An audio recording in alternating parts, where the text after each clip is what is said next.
فرزندم، من با دشواری نامه می نویسم. شاید نامه خیر بادی باشد. تو برای من پسری کلانی هستی. زین لحاظ نامه را به تو می نویسم. وقتی طبیبان مرا بیماری سرطان گفتند و آگاه گردیدم که روزهای بشمار برای من باقی مانده است و بالای سرم آسمان فرو رفت.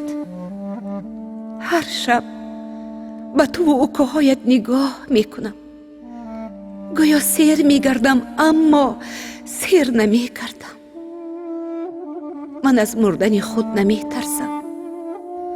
از جداگی با شمایان 3 نفر جگربندانم میترسم. میخواهم اقلا تو کلانتر باشی و به دادرکی 5 ساله و خواهرچه 3 ساله در زندگی کمک رسانی.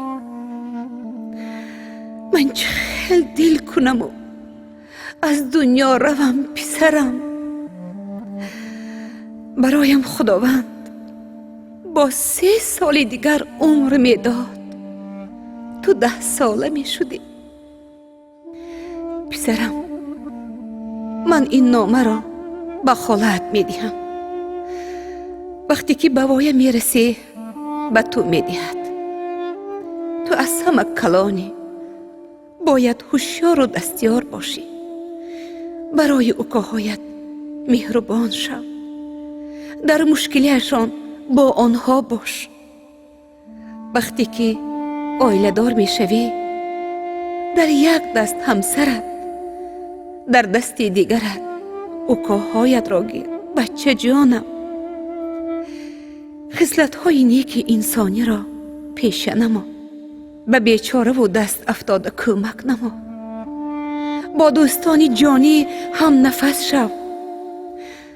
به پدرت کمک رسان پسرم. اگر به جای من به خانه زنی دیگری آید، به جای مادر قبول کن. از همه بیش زاری میکنم. عکاهایت را هیچگاه فراموش نکن پسرم. جان پسرم، عمرت را با برار گذران. از همه برای انسان عمر قیمت بوده است و خلاص. اوه خدایا، به من قوت بخش که من این روزهای آخرین خود را ناترسانه سپری کنم. فرزندهایم را خودت نگهدار باش خدایا.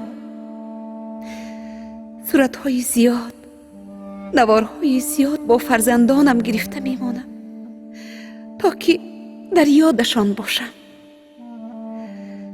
شبانگه وقتی که همه خوابند، من بیدار و سر و روی فرزندانم را میبوسم. میخواهم که از زندگی بهره بگیرم. پسرم، اگر به سرتان یگان دشواری آید، من با شما هستم. دل من با شماست. دعای من با شماست. مرا ببخش پسر جانم که چشمانت را پری اشک می نمایم. ببخش مادرت را ببخش. من هر 3 شما را سخت دوست می دارم. پناهتان به خدا باشد. فرزندانی به جان و دل برابر